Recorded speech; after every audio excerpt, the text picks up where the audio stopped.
We knew it was going to be a physical football game, and to sit here and having beat Kentucky now 4 straight years is something that I and our entire program take a lot of pride in because of the respect we have for those guys, and that's no small accomplishment to beat that team 4 years in a row. Just so proud of our team, the way they responded this week with the negativity out there. And they just went right back to work. There's perception and there's reality, and we knew where we were as a team and knew we hadn't come close to playing our best and that we needed to be better tonight in all 3 phases.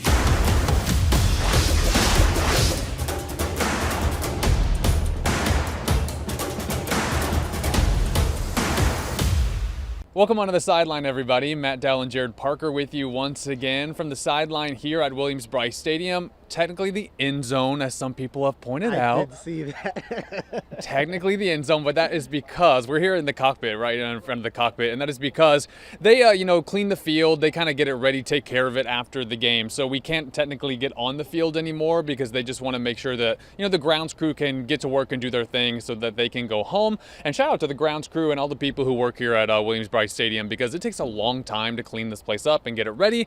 And so shout out to them. They do a great job. But anyway, Jared, the vibes are fantastic tonight, man. Yeah. I'm excited for a happy podcast episode because South Carolina won this game 35-13. A pretty statement win for South Carolina in a time when they needed it. I always go to you first for your reaction because Jared's on the sideline during these games. He films it for us at our station, Watch Fox, and so he gets to see these games truly up close and personal. He gets a perspective that a lot of us don't get during these games. And so, Jared, what did you notice from this game from South Carolina and what was a very good day at the office? The biggest thing for me is the response of the Gamecocks. I mean, we saw this type of game with Vanderbilt when they came to Columbia, where Vanderbilt had the ball first, they struck first. Gamecocks come back with Rasul Faison and score a touchdown. It was almost matching up to Vanderbilt perfectly. But then obviously Vanderbilt went a different way, and today at Kentucky or against Kentucky obviously ended a different way. I think it was the response of the Gamecocks, the energy of the team. They looked like a team that said, we're not okay with going out and not having good drives. We're not a team that's okay with going out and getting, the ball run down our throat, aside from that first drive. Yeah. Hold for that first drive. But I'd say the energy, it looked like they knew today was important. I know Shane Beamer alluded to that, and I saw that on the field. It was definitely the best performance of the season for South Carolina. We'll get into some of the things that, they still need to work on. But today, we've had to focus so much on the negative the past couple weeks, Jared. I really want to focus on the positives today because I think everyone needs to point out the positives. You can't just be all about the negatives all the time. When South Carolina wins, I think you need to point out what they did well, especially when they win by 22. But before we get into all of the X's and O's, let's talk about the moment before the game even started. That was really a chill binding moment. Is that the phrase? Whatever it is, it was truly incredible because Connor Shaw was the celebrity starter tonight.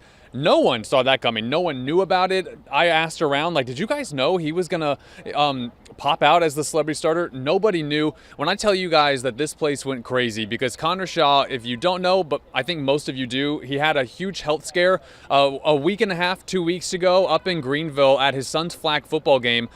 He was in the hospital for a minute there. Didn't know, a lot of us didn't know if he was going to make it or not. So for him to be out of the hospital now, to be back here at Williams-Brice Stadium, Jared, it was an unbelievable moment and really just kind of set the tone for the night, I think, because Connor means so much to this fan base, to this stadium. I mean, you were right in front of him when he came out. I mean, it was incredible. Yeah, I mean, when you say no one knew it was coming, usually with the celebrity starter, they'll hold them right next to the cockpit. So last game it was Marcus Lattimore. Before that it was Don Staley in women's basketball. So I always go get a sneak peek. I get a sneak peek before everyone else. I did not see Connor Shaw today, so I think they were trying to do just that and surprise everyone. And, when the doors are closed and you hear Connor Shaw and then he pops out, it was almost like it was surreal. It felt almost like cutting a WWE promo, like, oh my goodness, Connor Shaw is he's here. He looks good. He was hyped. He was with his son. I mean, it was a beautiful moment. And I think you heard it from the crowd, just the response. It's hard to put into words how awesome that was to see. It was so cool for everyone here. I mean, when I tell you I gasped, my jaw dropped because I did not think Connor Shaw was coming out of there. It's awesome just to see him healthy, first of all, and for him to be healthy enough to be here tonight was just incredible. I did ask Shane Beamer after this game what it was like for him and his team to see Connor Shaw here tonight, and here's what Shane had to say. Yeah, I did not know that until my amazing wife Emily texted me and told me that he was going to be the celebrity starter. Like, I got a lot of stuff on my plate each week that don't tell me who the celebrity starter is. I got other things to worry about, so I didn't even know he was doing that until Emily texted me. I guess he was in the plans maybe to do it, and then one game and he couldn't, or he was. I can't remember, but so I love Connor. Talked to him last week out in Missouri because I knew he was going home, so called him from the hotel. And you know, last week at Missouri, man, I mean, I was just, everybody talks about that game he had out there, whatever year that was, 13. And when we got the ball back last week with 6 minutes left, I mean, that popped in my head. Like, we're going to go down the field, we're going to score, we're going to have the game-winning touchdown. It's going to be, you know, a great win like Connor had, and we weren't able to get it done, which I hate. But love what he's about and love him as a person. He's a great friend to me, great friend to this program, and so happy that he's better. And it's a testament to his toughness that, you know, a week ago there was questions on Thursday night about would he even survive. And then 9 days later, he's out here on the field leading the Gamecock chant. I mean, come on, man. That gives me chills thinking about. So let's get into the X's and O's of this game. We'll start with the offense, Jared. Although I should point out that Shane Beamer did say in press conference the most disappointed he was tonight was with special teams, which is interesting. That's a change of pace. So that is what he was most disappointed in. But when you look at the offense, Jared, this was 100%, in my opinion, Lenoris' best game so far. We said that last week with Missouri, but I think he got even better tonight. The run game was better. When you look at the stats and what we pointed out last week, the penalties, you know, the rushing yards, all of that was exponentially better tonight. The run game was better tonight. The overall yards were better. The first downs were better. The third down conversions, the fourth down conversions. When you look across the board, across the stat line, which is, you know, for us as journalists, we look at the numbers. Mm-hmm. The numbers across the board offensively are way better. And I thought that tonight was a game they really, really needed on offense. Yeah, they were clicking on all levels. I mean, going from last week in negative yardage, anything was going to be a plus as long as you're positive.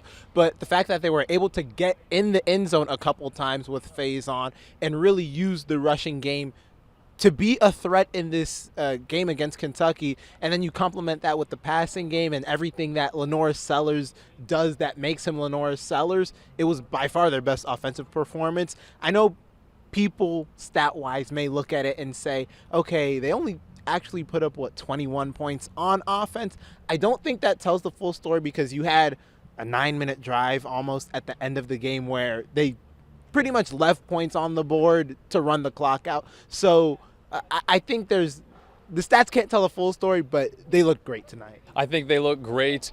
You know, are there things they can still work on? Absolutely. But when you think about how frankly bad the offense was last week at Missouri, especially the run game, it really hasn't been great for a lot of this season. I thought tonight was a huge improvement over what we've seen, and hopefully South Carolina can continue to build on it. I also thought Lenoris did a good job of taking control of some moments tonight. He really, in my opinion, looked like the Lenoris of last season tonight, where, you know, he had those scrambles, he had those big plays. He had, y'all, sometimes with Lenoris Sellers, when he pulls out some of these things out of his hat, it's really incredible to watch. When you really think he's about to get sacked or tackled and he finds a way out of it, it is insane. It is something that makes him so special. But I do think that it was overall a positive night for South Carolina's offense. And then when you look at the other side of the ball, Jared, the defense, those first two drives, we were all looking at each other like, okay, this might be a rough night, because Kentucky was running through them like butter. I mean, it was bad. It was a bad start. But then South Carolina adjusted. They made really, really good adjustments. And then, of course, you know, they got the scoop and score. They got the pick six. Huge moments on defense within a matter of minutes of each other. I thought today was a huge win for South Carolina's defense. When you look at their total tackles, the sack numbers, the tackles for loss, outside of those first two drives, I thought this was a fantastic performance from South Carolina's defense. Yeah, and you look at all of that, and even the pass breakups, you could even say that Cisse and Bakari Swain possibly left a couple more interceptions on the ground there, but they were clicking at all levels. And I think, you could really tell the change of pace with Dylan Stewart. That's the big star of the defense. And the defense was on tonight, and so was Dylan Stewart. And that to me was the big marker of, all right, these guys are on point.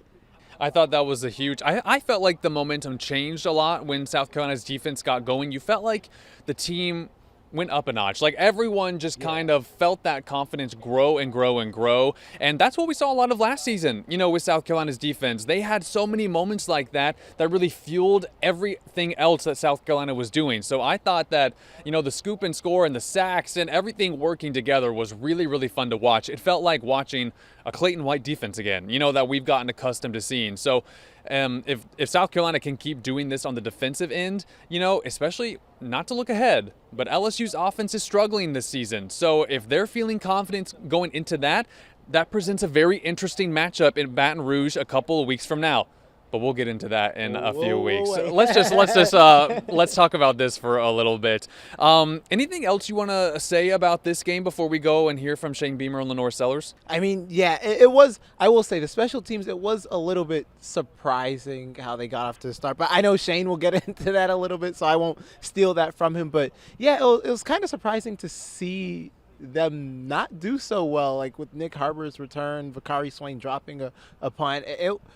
That was the best part of their team this whole season so far. So watching them kind of have this step back was a little bit bizarre. Yeah, it was. But I think those are things that hopefully, just a fluke night, for South Carolina special teams. But again, a good night for them. But let's hear some more from Shane Beamer and Lenore Sellers and give you their thoughts on tonight's win. Just so proud of our team, the way they responded this week with the negativity out there, and they just went right back to work. There's perception and there's reality, and we knew where we were as a team and knew we hadn't come close to playing our best and that we needed to be better tonight in all three phases. We talked about it last night in our team meeting that last year up there we did a really good job of playing complementary football, special teams, covering kicks and forcing them to have long fields, defensively getting turnovers, offensively capitalizing on turnovers, and that's what happened tonight. I mean, obviously, when you score twice on defense, you're going to be really hard to beat, and that's what we did. But our players responded throughout the week, preparing for this game. We knew the importance of it. I mean, I'm not an idiot. We knew this was a pretty important game, and our guys responded the right way. Our guys responded tonight to adversity. I mean, give Kentucky credit. They got a redshirt freshman quarterback, and they win the toss. They take the ball, and they run it right down our throats on the first drive and out-physicaled us in that drive, and that was disappointing to see. But then every time adversity happened tonight, we responded, and that's a testament to the culture in our program. They had the opening drive. I think we went right back down the field and scored right after that. We didn't get the fake punt, and then the defense went out there and held them to 3. And then they cut it to a 2-score game, and then we went right back down the field and responded. And then the last drive, I mean, you want to talk about finishing, holy smokes. Like, we didn't finish last week in Missouri, but I'm not sure what time. The players told me we got the ball back with 9 minutes on the clock and just pounded the ball down the field. I don't know if that's right or not, but that's what they told me, that it was a 9-minute drive. But whatever it was really freaking good to not have to give the ball back to them anymore.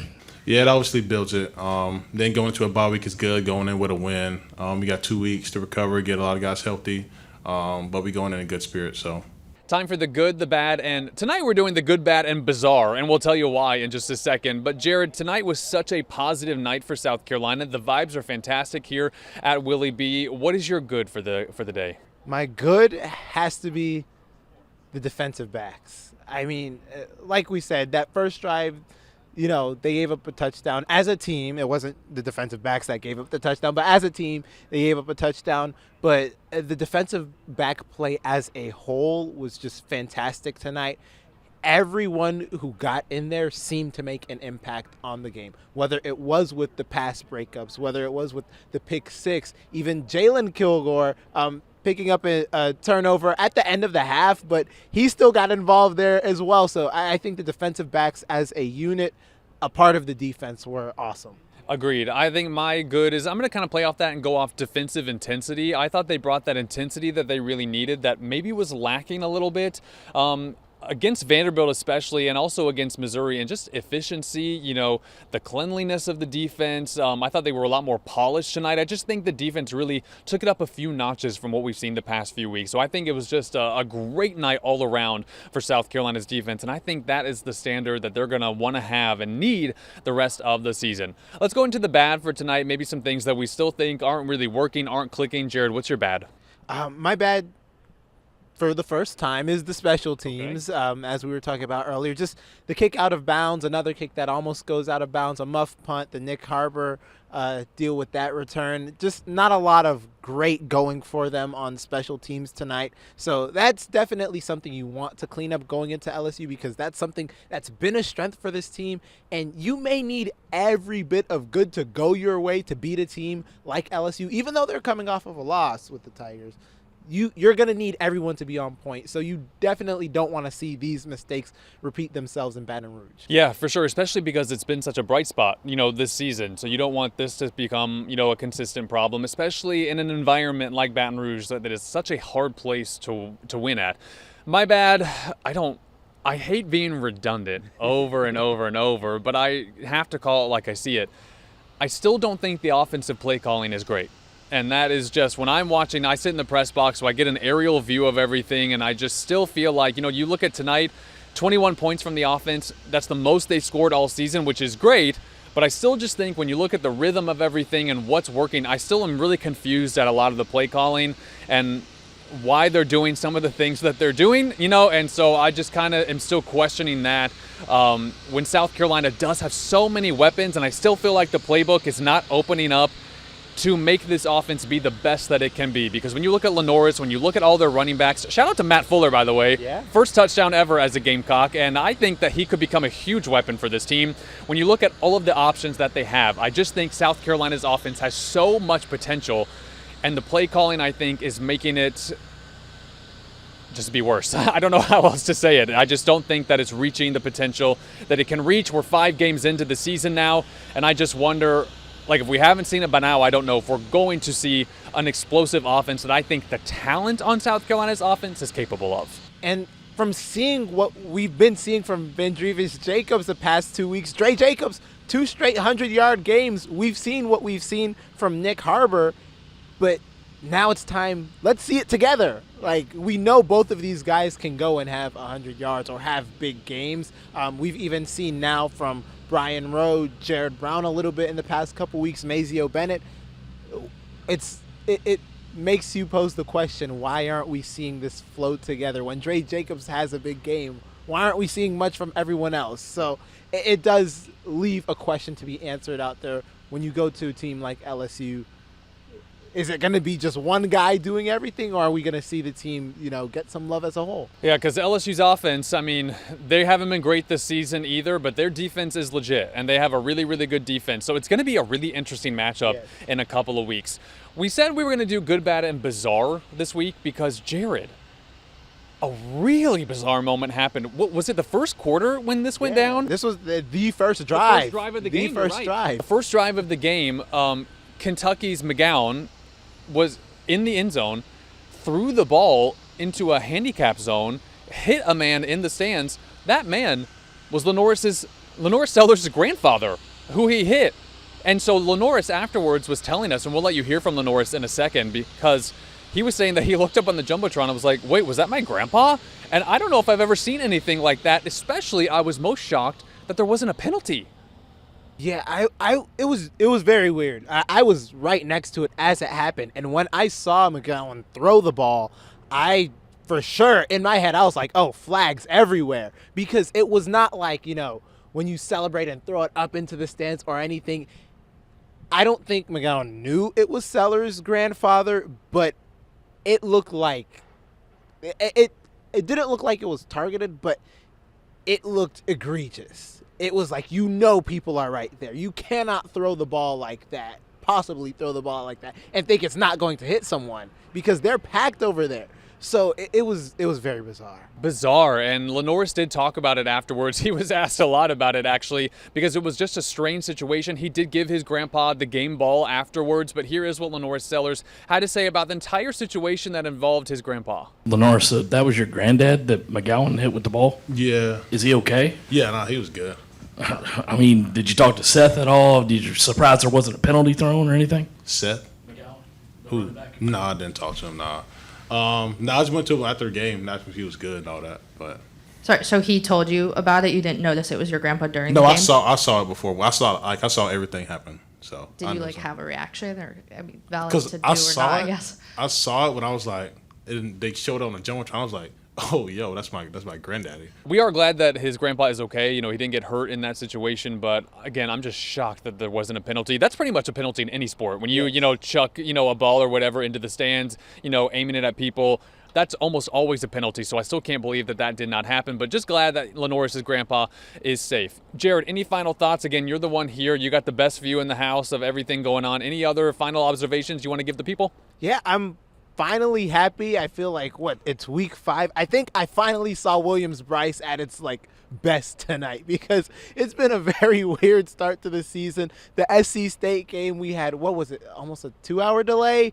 Vanderbilt, not the greatest game to see everyone on their feet. So I finally feel like I got to see Williams-Brice. I got to see Sandstorm, everyone going crazy for all 4 quarters. This was awesome. I really loved this environment tonight. It was a good night, and I think anytime you get a win, and you get a good win, a 22-point victory, I think that's a night of celebration. I'm very happy that this podcast episode is positive and happy, because the last 4 or 5 have just been, okay, what's going wrong, what's not working, blah, blah, blah. Today is about what has gone well, what did the Gamecocks do well, and it's just a happy night for Gamecock Nation. It's a happy night here at Williams-Brice Stadium. And I hope you guys are happy. If you're watching, enjoy the win. Yes, there are things to correct. Yes, there are things to fix. It's a lot easier, though, to harp on the negative and harp on all of the things that you don't like. But tonight, it's a 35-13 win. Focus on the good. Focus on the positive. Enjoy the win. South Carolina is 3-2 on the season. They have a bye week this week, and then they head to Baton Rouge for a tough game against LSU, who lost today against Ole Miss. So they had their first loss of the season. But we will preview that game in a while. We're just gonna, soak in this game along with everybody else. Against South Carolina, a very, very good win at home tonight. They're 3-2 on the season, and we'll see how this can bleed into October and what is a very tough schedule coming up. He's Jared Parker. I'm Matt Dowell. Thanks for joining us here on the sideline. As always, you guys, let us know your thoughts on this game in the comments. We love reading it. We love, picking your brains as fans and as viewers of this beautiful sport.